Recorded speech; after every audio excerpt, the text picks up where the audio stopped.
আসসালামু আলাইকুম বন্ধুরা, welcome back to my channel. বন্ধুরা কেমন আছেন? আশা করছি ভালো আছেন। আলহামদুলিল্লাহ আমি অনেক ভালো আছি। এই তো বন্ধুরা একটু চিকেন বার করে নিলাম, রান্না করব আর কিছুটা বিকেলে ইফতারির জন্য মানে আর কি রেডি করব। আর আমার ছেলে আজকেরও ফোন করে বলেছে যে মা আমি ইফতারি করতে যাব, তো যার কারণে আমি বললাম ঠিক আছে তাহলে কিছুটা ও তো আর রাতে ভাত খেয়ে যায় না, তো ওর জন্য কিছুটা আর কি চিকেন ফ্রাই করে দেবো। আর প্রচুর এই শরবত খাওয়া হচ্ছে বলে দেখুন না গলা একদম মানে ধরে আছে। তো বন্ধুরা এই তো চিকেন ম্যারিনেট করে নিয়েছি আর বাদবাকি চিকেনটা এখন রান্না করে নেব। আর আমি 2-4 দিন একটু ব্যস্তই ছিলাম, মানে একটু বিপদও হয়েছিল। বিপদ বলতে আমার বুবুর ছেলের একটা অপারেশন হয়েছে, তো ওই জন্য একটু ওখানে ছিলাম। তারপরে আমাদের বাড়ির বিয়ে বলে সেখানে দাওয়াত দিতে গিয়েছিলাম বাপের বাড়ি। এইসবের জন্য 2-4 দিন আমি কোনো ব্লগ বানাতে পারিনি। তো আলহামদুলিল্লাহ আমার বুবুর ছেলে এখন ভালো আছে, তো ওকে এখন বাড়িতে নিয়ে গিয়েছে। আর যাব হয়তো আর 1-2 দিনের পর আমি ওকে দেখতেও যাব আর একবার। তো এই তো বন্ধুরা আমার চিকেন রান্না হয়ে গিয়েছে। আর রাতের রান্নাটা চিকেন আলুই করলাম, কষা কষা করলাম, বেশি ঝোল রাখিনি। আর রোজার সময় দেখবেন বেশি ঝোল ঝাল অত ভালো লাগে না খেতে, একটু কষা কষা জিনিসই খেতে ভালো লাগে। তো এই তো চিকেন আলু কষা করে নিয়েছি। আর ছেলে তো বলেছে যে মা বেশি কিছু করবে না, আর ও রাতে ভাতও খেয়ে যাবে না, ওই শুধু ইফতারি করে যাবে। আর একটুখানি ওই বাঁধাকপি ছিল, তো একটু গাজর আর বাঁধাকপি দিয়ে পাকোড়া বানিয়েছিলাম, এটাও খুব টেস্ট হয়েছিল। আর আমি আর ভাবছি আর একদিনও বানিয়ে খাবো, এতটাই আমার ভালো লেগেছে। আর বন্ধুরা আর আমার মানে বাপের বাড়ি গিয়েছিলাম যখন আমার যাকে নিয়ে দাওয়াত করতে, সেই সময় আমার বুবুরা সবাই আমাকে কাপড় চোপড় দিয়ে দিয়েছে যে আমরা তো কেউ যেতে পারছি না, কারণ ওই বুবুর ছেলের একটা ছেলের শরীর খারাপ বলে, আর আমার বাপের বাড়িতে এক জায়গায় সবাই, তো ওর শরীর অসুস্থ বলে সবাই ওর পেছনেই টাইমটা আর কি দিচ্ছে। তো যার কারণে আর ওরা কেউ বলছে আমরা আসতে পারবো না, স্বাভাবিক, মনটা আর কি সবারই খারাপ ছিল। তো আমি যেতে আমাকে সবাই কাপড় চোপড় দিয়ে দিয়েছিল, তো আপনাদেরকে ওগুলো দেখাবো। তো আর বন্ধুরা আমি এখনও মার্কেটিং করিনি, কারণ সামনেই কিছুদিন আগে আমার নাতির বিয়ে হলো, কাপড় কিনেছি। তারপরে আবার এই তো বুবুরা সব দিয়েছে, আবার সামনে আমাদের বিয়ে আছে, মানে ঈদের 1 সপ্তাহ পর, 9 দিন পর, 9-10 দিন পর বাড়িতে বিয়ে। ভাবছি তখনই একটা কাপড় কিছু কিনে নেবো খন। এই তো চিকেন আমার ফ্রাই হয়ে গিয়েছে, মানে আমি সকালবেলা ম্যারিনেট করে রেখে দিয়েছিলাম, সারাদিনে ভালোই আমার মানে চিকেনটা হয়েছিল। তো এই তো আমি এটা ভেজে নিচ্ছি। আর খুব সফট হয়েছিল, আর সারা রাত রাখলে তো আরও ভালো হতো, কিন্তু ওই হঠাৎ করে বলল যে আমি আসছি, তো যার কারণে, তাও তো ভালো যে সকাল সকাল বলেছে। এই তো বন্ধুরা রান্নার মাঝখানে আমি আপনাদেরকে একটু কাপড়টা দেখিয়ে দিই, মেয়েকে বলেছি তুমি গ্যাসের পাশে থাকো, তুমি একটু দেখো আমি একটু কাপড়গুলো দেখিয়ে দিই। তো এই শাড়িটা দিয়েছে আমাকে আমার মানে পুতুলবু, আমরা তো অনেক কটা ভাই বোন, তো এই তো এটা আমার পুতুলবু আমাকে এই শাড়িটা দিয়েছে, তাঁতের শাড়ি। আর অনেক দিন আমি তাঁতের শাড়ি পরেও নি, আমি খুব মানে আমার পছন্দও হয়েছে। আর এই কালারের শাড়িও পরিনি আমি, সবুজ পরেছি, কিন্তু এই যে ভিতরে যে কালারটাই কী কালার বলে আমি বুঝতে পারছি না, মিষ্টি কালার বলে কি দুধে আলতা, মানে কিছু একটা এই ধরনেরই হবে কালারটা, পিঙ্ক কিন্তু না। খুব সুন্দর মানে শাড়ির কালারটা, আমার ক্যামেরা তো অতটা ভালো না, যার কারণে অতটা মানে শাড়ির কালারটা ফুটে উঠছে না। তো এই শাড়িটা আমাকে আমার পুতুলবু দিয়েছে, আর একটা সুতির শাড়িও দিয়েছে, এটা তাঁতের শাড়ি দিয়েছে, আর আরও একটা পিঙ্ক কালারের সুতির শাড়ি দিয়েছে যে তুমি ঘরে পরবে।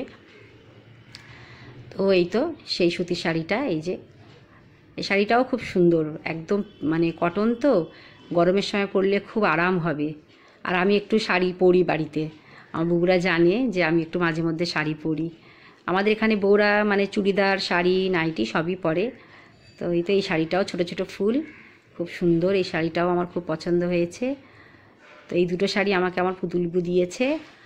আর আমার সেজবু সেও একটা ওই যে দেখাচ্ছে এই শাড়িটার নিচেই আছে, এই তো এই শাড়িটা দিয়েছে, এটা হলো ওই হ্যাংলুমের যে শাড়িগুলো হয় সেটা। এই শাড়িটাও খুব সুন্দর, কাঁচা হলুদ কালার আর নেভি ব্লুর মধ্যে, নেভি ব্লু না, এটা কি ব্লু বলে আমি বুঝতে পারছি না, আপনারা একটু বুঝে নেবেন।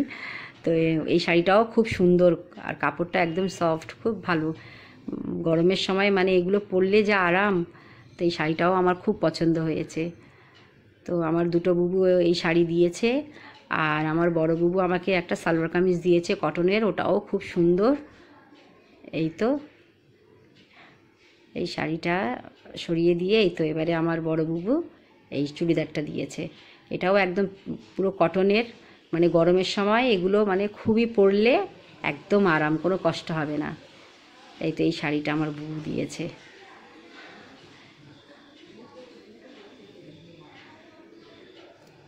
এই তো দেখুন শাড়িটা, এই শাড়ি বলছি, সালোয়ার কামিজটা পিসটা আর কি কত সুন্দর।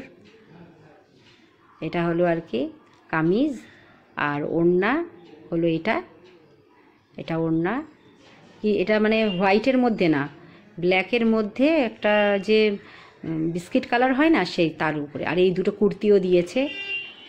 আর সব রেয়ন কাপড় তো একটু মানে আমি ব্যাগের মধ্যে রেখেছিলাম, একটু হয়ে গিয়েছে আর কি। এই দুটো কুর্তি দিয়েছে আমার বড় বুবু, এগুলো দিয়েছে যে তুমি গরমের সময় এগুলো পরবে। আর এখানে আমার মুক্ত বুবু আমাকে এই সালোয়ার কামিজটা দিয়েছে। এগুলো হলো কুর্তি, এটাও মানে একদম সফট কাপড়।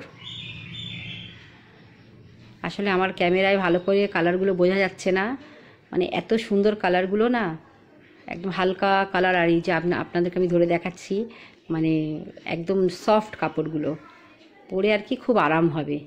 আর এটা আমার মেয়েকে দিয়েছে। ও হ্যাঁ, আমি বলতে ভুলে গেলাম, আমার বড় বুবু যে কুর্তি দুটো দেখালাম ব্ল্যাক কালারের, আর একটা হলো গিয়ে একটু হালকা সবুজ সবুজ, ওটা হলো আমার মেয়ের কুর্তি ছিল। এই তো এইটাও খুব সুন্দর, এটা আমার মেয়েকে দিয়েছে, এটা হোয়াইটের মধ্যে।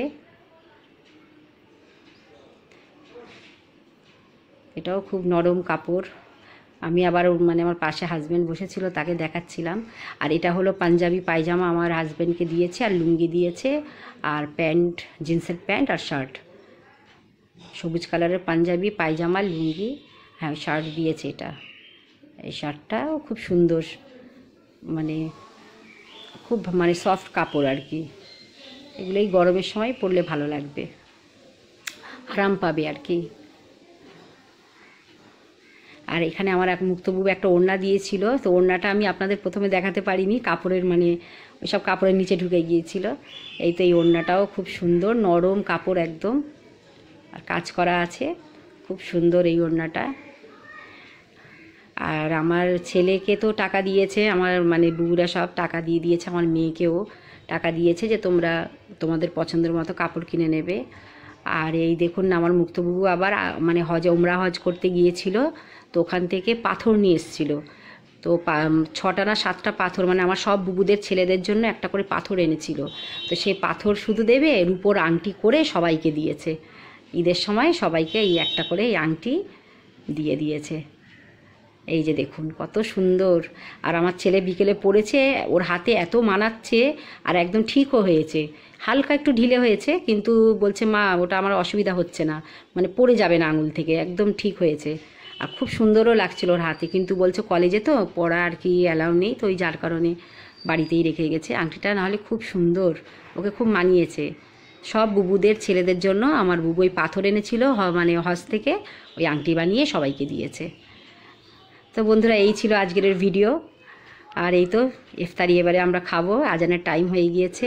তো বন্ধুরা, ব্লগটা এই পর্যন্ত কেমন হয়েছে অবশ্যই আমাকে কমেন্ট করে জানাবেন। আমার ভিডিওকে লাইক, নতুন বন্ধু যারা আমার চ্যানেলকে সাবস্ক্রাইব করে দেবেন। আর লাইকটা কিন্তু খুবই কম হচ্ছে বন্ধুরা, একটু প্লিজ লাইক করে দেবেন। ভালো থাকবেন, সুস্থ থাকবেন, আল্লাহ হাফিজ।